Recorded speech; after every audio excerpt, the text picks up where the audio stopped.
ಮೈನಾ ಹಕ್ಕಿ ಆಕಾಶವನ್ನು ನೋಡ್ತಾ ಗಿಣಿ ಹರಿಯಲ್ಲಿ ಹೇಳ್ತಾಳೆ, ಹರಿ, ಆಕಾಶ ನೋಡಿದ್ಯಾ? ಗಿಣಿ ಹರಿ ಮೇಲೆ ನೋಡಿ ಹೇಳ್ತಾನೆ, ಹೌದು, ಇವತ್ತು ಮೋಡಗಳು ಜಗಳ ಮಾಡ್ತಿರುವಂತೆ ಕಾಣ್ತಾ ಇವೆ. ಅದಕ್ಕೆ ಮೈನಾ ಹೇಳ್ತಾಳೆ, ಈ ಮಟ್ಟದ ಕಪ್ಪು ಆಕಾಶ ನಾನು ಬಹಳ ದಿನಗಳ ಬಳಿಕ ನೋಡ್ತಾ ಇದ್ದೇನೆ. ಅದಕ್ಕೆ ಗಿಣಿ ಹರಿ ಆತಂಕದಿಂದ ಹೇಳ್ತಾನೆ, ಮಳೆ ಬರುತ್ತೆ ಅಂದರೆ ಮಳೆ, ಆದರೆ ಈ ಬಾರಿ ಏನೋ ಬೇರೆ ಆಗುತ್ತೆ ಅನಿಸುತ್ತೆ. ಅದಕ್ಕೆ ಮೈನಾ ಹಕ್ಕಿ ಹೇಳ್ತಾಳೆ, ಹಕ್ಕಿಗಳ ಹೃದಯಕ್ಕೆ ಮೊದಲು ಗೊತ್ತಾಗುತ್ತೆ ಏನಾಗುತ್ತೆ ಅಂತ. ಅಷ್ಟೊತ್ತಿಗೆ ಮೋಡಗಳ ಗರ್ಜನೆ ಶುರುವಾಯಿತು.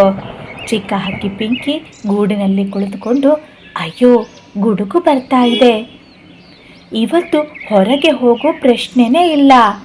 ಅಷ್ಟೊತ್ತಿಗೆ ಮಳೆ ಆರಂಭ ಆಯಿತು. ಮಳೆ ಅಚಾನಕ್ ಸುರಿಯಿತು.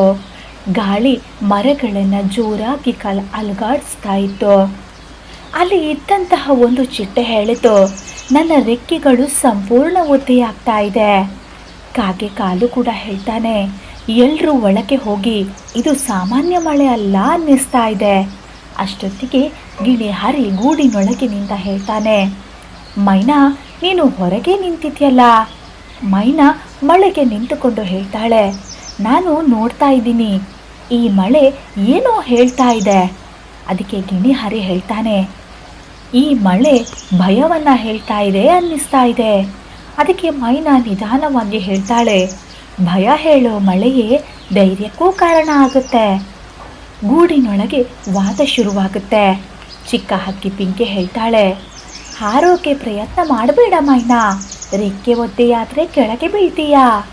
ಅದಕ್ಕೆ ಕಾಗೆ ಕಾಲು ಕೂಡ ಹೇಳ್ತಾನೆ, ಹೌದು, ಈಗ ಬುದ್ಧಿವಂತಿಕೆ ಅಂದರೆ ಮೌನವಾಗಿರಬೇಕು, ಅದೇ ಸೂಕ್ತ. ಅಷ್ಟೊತ್ತಿಗೆ ಮೈನಾ ಹೇಳ್ತಾಳೆ, ಮೌನ ಯಾವಾಗ ಸುರಕ್ಷೆ ಆಗುತ್ತೆ ಗೊತ್ತಾ? ಗಿಣಿ ಹರಿ ಕೇಳ್ತಾನೆ, ಯಾವಾಗ ಅಂತ. ಅದಕ್ಕೆ ಮೈನಾ ಹೇಳ್ತಾಳೆ, ಯಾವುದೇ ಅಪಾಯ ಇಲ್ಲದಾಗ. ಅಷ್ಟೊತ್ತಿಗೆ ಮತ್ತೆ ಗುಡುಗು ಬಂತು. ಚಿಟ್ಟೆ ನಡುತ್ತಾ, ನನಗೆ ಭಯ ಆಗ್ತಿದೆ ಅಂತದೆ. ಅಷ್ಟೊತ್ತಿಗೆ ಗಿಣಿ ಹರಿ ಚಿಟ್ಟೆಗೆ ಹೇಳ್ತದೆ, ನನಗೂ ತುಂಬ ಭಯ ಆಗ್ತಾ ಇದೆ. ಅದಕ್ಕೆ ಮೈನಾ ಗಿಣಿ ಹರಿಯ ಕಡೆ ನೋಡಿ ಹೇಳ್ತಾಳೆ, ಭಯ ಇರೋದು ತಪ್ಪಲ್ಲ, ಭಯವನ್ನು ಒಪ್ಪಿಕೊಳ್ಳುವುದು ತಪ್ಪು ಅಷ್ಟೇ. ಮಳೆಯ ನಡುವೆ ಒಂದು ಸಣ್ಣ ಕಿರುಚು ಕೇಳಿಸಿತು. ಚಿಕ್ಕ ಹಕ್ಕಿ ಪಿಂಕಿ ಹೇಳ್ತಾಳೆ, ಅದು ಯಾರೋ ಕೂಗಿದ ಹಾಗೆ ಕೇಳಿಸ್ತಾ ನಿಮಗೆಲ್ಲ? ಕಾಗೆ ಕಾಲು ಕಿವಿ ನೆಟ್ಟಗೆ ಮಾಡ್ತಾ ಹೇಳ್ತಾನೆ, ಹೌದು, ಅದು ಹಕ್ಕಿಯ ಧ್ವನಿ. ಗಿಣಿ ಹರಿ ಗಾಬರಿಯಿಂದ ಹೇಳ್ತಾನೆ, ಈ ಮಳೆಯಲ್ಲಿ ಯಾರಾದರೂ ಹೊರಗಿದ್ದಾರಾ? ಮೈನಾ ಹಕ್ಕಿ ಹೇಳ್ತಾಳೆ, ಇದಕ್ಕೆ ನಾನು ಹೇಳ್ತಾ ಇದ್ದೆ. ಚಿಕ್ಕ ಹಕ್ಕಿ ಪಿಂಕಿ ಹೇಳ್ತಾಳೆ, ಆ ಹಕ್ಕಿ ತನ್ನದೇ ತಪ್ಪಿನಿಂದ ಹೊರಗಿದ್ದಾನೆ, ಇಲ್ಲದೇ ಇದ್ರೆ ಇಂತಹ ಮಳೆಗೆ ಯಾರು ಗೂಡಿನಿಂದ ಹೊರಗಿರ್ತಾರೆ? ಮೈನಾ ಹಕ್ಕಿ ಕಠಿಣವಾಗಿ ಹೇಳ್ತಾಳೆ, ತಪ್ಪು ಯಾರದು ಅನ್ನೋದು ಆ ಹಕ್ಕಿಯನ್ನು ಉಳಿಸಿದ ಮೇಲೆ ಮಾತಾಡೋಣ. ಗಿಣಿ ಕಂಪಿಸುವ ಧ್ವನಿಯಲ್ಲಿ ಹೇಳ್ತಾನೆ, ಮೈನಾ, ನನಗೆ ಈ ಮಳೆಯಲ್ಲಿ ಹಾರೋ ಧೈರ್ಯ ಇಲ್ಲ. ಮೈನಾ ಕೂಡ ಹೇಳ್ತಾಳೆ, ನನಗೂ ಕೂಡ ಆ ಧೈರ್ಯ ಇಲ್ಲ. ಗಿಣಿ ಹರಿ ಅಚ್ಚರಿಯಾಗಿ ಕೇಳ್ತಾನೆ, ನಿನಗೂ ಕೂಡನಾ? ಮೈನಾ ಅದಕ್ಕೆ ಹೇಳ್ತಾಳೆ, ಧೈರ್ಯ ಅಂದರೆ ಭಯ ಇಲ್ಲ ಅಂತ ಅರ್ಥ ಅಲ್ಲ, ಭಯ ಇದ್ರೂ ಹಾರೋದು. ಮತ್ತೆ ಆ ಹಕ್ಕಿಯ ಕೂಗು ಕೇಳಿಸ್ತು, ಯಾರಾದರೂ ಇದ್ದೀರಾ, ಸಹಾಯ ಮಾಡಿ ಅಂತ. ಕಾಗೆ ಕಾಲು ಹೇಳ್ತಾನೆ, ನಾವು ಕಾಯೋಣ, ಮಳೆ ಸ್ವಲ್ಪ ಕಡಿಮೆ ಆಗ್ಬೋದು. ಮೈನಾ ಅದಕ್ಕೆ ಹೇಳ್ತಾಳೆ, ಅಷ್ಟರವರೆಗೆ ಆ ಹಕ್ಕಿ ಬದುಕಿರ್ತಾನಾ? ಅಷ್ಟೊತ್ತಿಗೆ ಎಲ್ಲರಲ್ಲಿ ಮೌನ ಉಂಟಾಯಿತು. ಗಿಣಿ ಹರಿ ಆಳವಾದ ಉಸಿರನ್ನು ಎಳೆದುಕೊಂಡು ಹೇಳ್ತಾನೆ, ನಾನು ಕೂಡ ಬರ್ತೇನೆ. ಮೈನಾ ನಗ್ತಾ ಹೇಳ್ತಾಳೆ, ಇದೇ ನಿನ್ನ ಧೈರ್ಯ? ಗಿಣಿ ಹರಿ ಹೇಳ್ತಾನೆ, ನನ್ನ ರೆಕ್ಕೆಗಳು ನಡುಗ್ತಾ ಇವೆ. ಮೈನಾ ಹಕ್ಕಿ ಹೇಳ್ತಾಳೆ, ನನ್ನ ಹೃದಯ ಕೂಡ ನಗ್ತಾ ಇವೆ. ಪಿಂಕಿ ಹಕ್ಕಿ ಕಿರಿಸ್ತಾ ಹೇಳುತ್ತೆ, ಬೇಡ, ಹೋಗಬೇಡ. ಗಿಣಿ ಹರಿ ಗೂಡಿನಿಂದ ಹೊರಬಂದು ಹೇಳ್ತಾನೆ, ಭಯ ಇದ್ರೂ ಇವತ್ತು ನಾನು ಹಾರ್ತೇನೆ. ಮೈನಾ ಕೂಡ ಹೊರಗೆ ಬರ್ತಾಳೆ. ಕಾಗೆ ಕಾಲು ಆಶ್ಚರ್ಯದಿಂದ ಹೇಳ್ತಾನೆ, ನೀವಿಬ್ಬರಿಗೂ ಹುಚ್ಚ? ಮೈನಾ ಹೇಳ್ತಾಳೆ, ಇಲ್ಲ, ಇವತ್ತು ನಾವು ಮಳೆಯ ಜೊತೆ ಹೋರಾಡಬೇಕು ಅಂತ ನಿರ್ಧರಿಸಿದ್ದೇವೆ. ಗಿಣಿ ಹರಿ ಗಾಳಿಯಲ್ಲಿ ಹಾರಾಡ್ತಾ ಹೇಳ್ತಾನೆ, ಮೈನಾ, ನಾನು ಸಮತೋಲನ ಕಳೆದುಕೊಳ್ತಾ ಇದ್ದೇನೆ. ಅದಕ್ಕೆ ಮೈನಾ ಹೇಳ್ತಾಳೆ, ನನ್ನ ಹಿಂದೆ ಬಾ, ಗಾಳಿಯ ದಿಕ್ಕು ನೋಡಿ ಹಾರು. ಗಿಣಿ ಹರಿ ಹೇಳ್ತಾನೆ, ನನ್ನ ಕಣ್ಣುಗಳಲ್ಲೆಲ್ಲ ಮಳೆ ಇದೆ. ಅದಕ್ಕೆ ಮೈನಾ ಹೇಳ್ತಾಳೆ, ಮಳೆಯನ್ನು ನಿನ್ನ ಹೃದಯದಿಂದ ನೋಡು. ಅಷ್ಟೊತ್ತಿಗೆ ಗುಡುಗು ಮಿಂಚು ಎಲ್ಲ ಶುರುವಾಯಿತು. ಒಂದು ಮರದ ಕೆಳಗಡೆ ಒಂದು ಸಣ್ಣ ಹಕ್ಕಿ ಬಿದ್ದಿತ್ತು.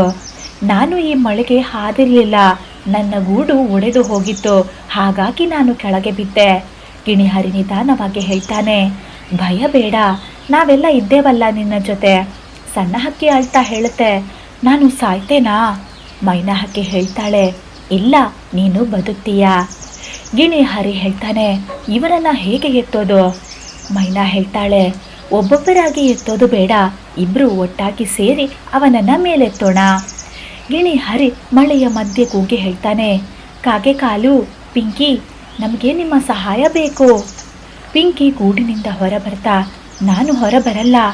ಕಾಗೆ ಕಾಲು ನಿಶ್ಚಯದಿಂದ ಹೇಳ್ತಾನೆ, ಈಗ ಹೊರಬರದಿದ್ದರೆ ನಾವು ಎಂತಹ ಹಕ್ಕಿಗಳು ಹೇಳು? ಒಂದು ಹಕ್ಕಿ ಕಷ್ಟದಲ್ಲಿದ್ದರೂ ಅದಕ್ಕೆ ಸಹಾಯ ಮಾಡದೇ ಇದ್ದರೆ ಹೇಗೆ? ಅದನ್ನು ಕೇಳಿ ಇಬ್ಬರು ಹಾರ್ತಾರೆ. ಸಣ್ಣ ಹಕ್ಕಿ ಹೇಳುತ್ತೆ, ನೀವು ಮಳೆಯಲ್ಲಿ ಬಂದ್ರಿ.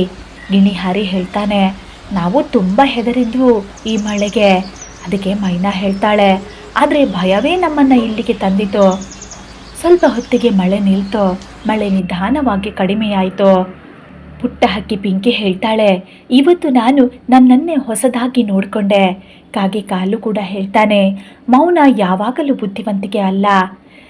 ಗಿಣಿ ಹರಿ ಆಕಾಶವನ್ನು ನೋಡಿ ಹೇಳ್ತಾನೆ, ಮಳೆ ಇನ್ನೂ ಇದೆ, ಆದರೆ ನನ್ನೊಳಗಿನ ಭಯ ಕಡಿಮೆಯಾಗಿದೆ. ಮೈನಾ ಹಕ್ಕಿ ಅದಕ್ಕೆ ನಗ್ತಾ ಹೇಳ್ತಾಳೆ, ಅದೇ ಹಾರಾಟ ಅಲ್ವಾ? ಮಳೆಯಲ್ಲೂ ಹಾರಿದರೆ ಮಹಾನ್ ಅಲ್ಲ, ಭಯದಲ್ಲೂ ಹಾರಿದಾಗ ಒಳಗಿನ ಹಕ್ಕಿ ಜೀವಂತವಾಗ್ತದೆ. ಬೆಳಕಿನ ಸಮಯದಲ್ಲಿ ಕಾಡಿನ ಮಧ್ಯೆ ಮಂಜು ಇನ್ನೂ ಕರಗಿರಲಿಲ್ಲ. ಮರಗಳ ಮೇಲಿನ ಹನಿ ಹನಿಗಳು ಸೂರ್ಯನ ಕಿರಣದಲ್ಲಿ ಮಿನುಗ್ತಾ ಇತ್ತು. ಆ ಸಮಯದಲ್ಲಿ ಗಿಣಿ ಹರಿ ಮೈನಾಳನ್ನು ಕುರಿತು ಹೇಳ್ತಾನೆ, ಏ ಮೈನಾ, ಇವತ್ತು ನೀನು ಮುಂಜಾನೆ ಹಾಡ್ತಾ ಇದ್ದೀಯಲ್ವಾ? ಅದನ್ನು ಕೇಳಿ ಮೈನಾ ನಗ್ತಾ ಹೇಳ್ತಾಳೆ, ಹಾಡದೇ ಇದ್ದರೆ ಹೇಗೆ? ಈ ಕಾಡು ನನ್ನ ಹಾಡು ಕೇಳೋಕ್ಕೆ ಕಾಯ್ತಾ ಇರುತ್ತೆ. ಅದನ್ನು ಕೇಳಿ ಗಿಣಿ ಹೇಳ್ತಾನೆ, ಎಲ್ಲರೂ ನಿನ್ನನ್ನು ಇಷ್ಟಪಡ್ತಾರೆ, ಆದರೆ ನನ್ನ ಮಾತು ಯಾರಿಗೂ ಇಷ್ಟ ಆಗಲ್ಲ. ಅದನ್ನು ಕೇಳಿ ಮೈನಾ ಹೇಳ್ತಾಳೆ, ಅದೇನು ಮಾತು ಅಂತ ಆಡ್ತೀಯಾ ಹರಿ? ನೀನು ಮಾತಾಡಿದರೆ ಮಕ್ಕಳು ನಗ್ತಾರೆ, ಹಕ್ಕಿಗಳು ಕೇಳ್ತಾರೆ. ಅವಳ ಮಾತಿಗೆ ಗಿಣಿ ಹರಿ ಸ್ವಲ್ಪ ಕೋಪದಿಂದ ಹೇಳ್ತಾನೆ, ಅದು ನಗು, ಆದರೆ ಗೌರವ ಅಲ್ಲ. ಮೈನಾ ಗಿಣಿ ಹರಿಯ ಮುಖ ನೋಡಿ ಮೌನವಾಗಿ ಬಿಡ್ತಾಳೆ. ಗಿಣಿಯ ಮನಸ್ಸಿನಲ್ಲಿ ಅಸೂಯೆಯ ಬೀಜ ಇತ್ತು. ಅವನು ಮನಸ್ಸು ಬಿಚ್ಚಿ ಹೇಳ್ತಾನೆ, ನೋಡು ಮೈನಾ, ಎಲ್ಲರೂ ನಿನ್ನ ಹಾಡಿನ ಬಗ್ಗೆ ಹೇಗೆ ಮಾತಾಡ್ತಾರೆ ಅಂತ. ಮೈನಾಳ ಧ್ವನಿ ಚಂದ, ಮೈನಾಳ ರಾಗ ಚಂದ, ಅದೇ ನನ್ನನ್ನೇನು ಬಣ್ಣದ ಹಕ್ಕಿ, ಮಾತಾಡೋ ಹಕ್ಕಿ ಅಷ್ಟೇ ಅಂತಾರೆ.